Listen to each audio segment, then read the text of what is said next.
সকালবেলা আমি ঘুমাইতে পারবো না আর আপনারা মোবাইল বন্ধ করে ঘুমাবেন, এইটা হবে না বাউফলে। আপনার ইউনিয়ন থেকে এমপি সাহেবের বাসার সামনে গিয়ে 200 লোক কেন বসে থাকতেছে?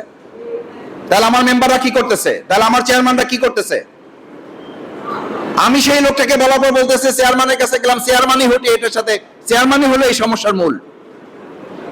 আমি যখন তাকে কথা বলতেছি বলছে মেম্বার সাহেব এই এটার মূল, মেম্বার সাহেব এই কাজটা করছে, তখন আমার কি করণীয়? আপনারা তো জনগণের ভোটে হয়েছেন, জনগণের সাথে আপনাদের সম্পৃক্ত থাকবে না, জনগণকে আপনারা ক্ষতি করবেন, জনগণের অকল্যাণ আপনাদের দ্বারা হবে, এটা তো হইতে পারে না, এইটা তো হইতে পারে না।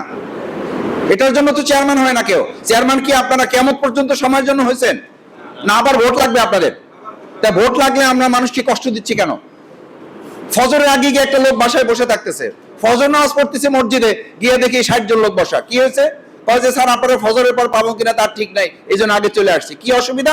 অমুক ইউনিয়ন থেকে আসছি, ইউনিয়নের কাছে গেছিলাম, ইউনিয়নের লোক সরাসরি আমাকে এই অন্যায়ের জন্য বলছে যে তুমি আমারে কিছু টাকা দাও, আমি তার কাছে কিছু টাকা দেবো, আর আমি পুলিশকে কিছু টাকা দিতে হবে, সেটার জন্য আমাকে টাকা দিতে হবে, তাহলে মামলার ব্যবস্থা আমি করতেছি। কি আশ্চর্যজনক কথা! আপনারা কিসের ভোটে, আমরা কিসের ভোট চাইছি মানুষের কাছে? কিসের কল্যাণের কথা বলেছি মানুষের কাছে? আমরা ছোট সময় রক্ত চোষার কথা বলেছি, এ তো রক্ত চোষা আমার চোখের সামনে দেখতেছি আমি।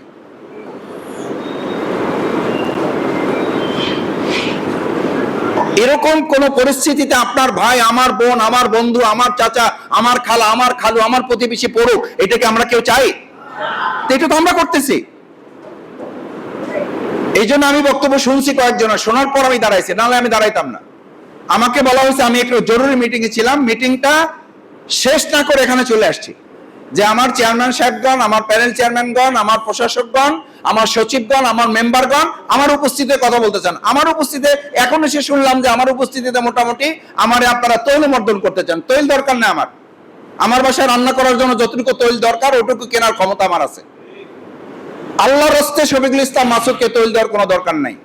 তৈল পাওয়ার জন্য শফিকুল ইসলাম মাসুদ এমপি হয় নাই, আর বাউফলে শফিকুল ইসলাম মাসুদ এমপি হয় নাই, এমপি বাউফলবাসী হয়েছে। 54 বছর পর বাউফলে প্রথম বাউফলবাসী এমপি হয়েছে, এই প্রথম। সুতরাং হিসাব কিতাব করেই যেন আমরা পা ফেলে এবং বাউফলকে যেন সামনের দিকে এগিয়ে নিয়ে যাই।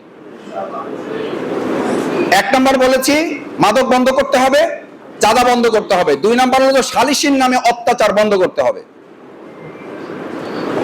সালিসির নামে অত্যাচার বন্ধ করতে হবে। এটার জন্য কি করণীয়? কথায় কথায় মামলা, কথায় কথায়। আমি এখন থানার সামনে থেকে আসলাম, থানার সামনে অন্তত 1-150 লোক দাঁড়ায় আছে। কি অসুবিধা ভাই? থানায় যদি সব দেখতে হয়, তাহলে আপনাদেরকে জনপ্রতিনিধি করছে কেন লোকেরা ভোট দিয়ে? এলাকায় বসে যদি 2টা সমস্যার সমাধান আপনারা করে দিতে না পারেন, তাহলে আপনাদের, আমাকে জনগণ ভোট দিচ্ছে কেন? আপনি জনগণের প্রতিনিধি হইলেন কেন? তারা গভর্নমেন্ট পার্ট, আপনি পাবলিক পার্ট। তারা গভর্নমেন্ট সার্ভিস, আপনি পাবলিক সার্ভেন্ট। তারা গভর্নমেন্টের চাকর, আপনি জনগণের চাকর। আমি জনগণের চাকর, তাহলে জনগণের চাকর হিসাবে আমার কাজটা কি? আমি কি ভূমিকা পালন করতেছি? এইসব কারণেই ভোট আসলে জনগণের ভোটের পরিবর্তে জাল ভোটের চিন্তা করতে হয়। এইসব কারণেই জনগণের ভোটের পরিবর্তে ভোট কেন্দ্র দখলের চিন্তা করতে হয় আমাদেরকে। এটা কেন করতে হয়? জনগণ যদি ভালোবাসে আপনাকে, তাহলে আপনার কেন্দ্র দখলের চিন্তা করতে হয় কেন? ভোট ইঞ্জিনিয়ারিং এর কথা চিন্তা করতে হয় কেন? জাল ভোটের চিন্তা করতে হয় কেন? তাহলে ভোটের আগে টাকা দিয়ে আপনাকে ভোট কিনতে হয় কেন? এই কারণে কিনতে হয় যে আমরা 5 বছর জনগণের পাশে না থেকে আমরা দুষ্কৃতিকারীকে লালন করে সাধারণ মানুষের উপর অত্যাচার করি। কি হয় শেষে? যেই টাকা উপার্জন করেন সেই টাকা তো ওই 5 মাসে ব্যয় করা লাগে। ওই 5 মাসে ব্যয় না করে এখন থেকে জনগণের পাশে থাকেন, এখন থেকে জনগণের, মানুষের, জনগণের দোয়া নেন, ভালোবাসা নেন, জনগণের অন্তরে স্থান নেন। সালিসির নামে অত্যাচার বন্ধ করা যাবে কিভাবে, এটা কথা বলতে হবে।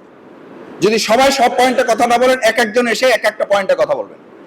ইফটিজিং বন্ধ করতে হবে, আমাদের সন্তানদের সন্তান হিসেবেই দেখতে হবে, তাদের ইফটিজিং বন্ধ করতে হবে। কিশোর গ্যাং লালন পালন করেন, যারা লালন পালন করেন তারা আমার সামনে বসে আছেন। যদি আমাকে নাম ধরে বলতে পারেন, আমি সোজা নাম ধরে বলে দেব। আজকের বৈঠকে নাম বললাম না, পরের যে মিটিং হবে সেই মিটিং এ সাংবাদিকদের সামনে সোজা নাম ধরে বলে দেব, অমুক চেয়ারম্যান, অমুক মেম্বার আমাদের কিশোরদের হাতে অস্ত্র তুলে দিয়ে, মাদক তুলে দিয়ে তাদেরকে, আপনারা আপনাদের স্বার্থে তাদেরকে লালন পালন করেন, ব্যক্তির নাম ধরে আমরা সাংবাদিকদের সামনে বলে দেব। আজকে প্রথম বৈঠক, আমরা আজকে বলছি না।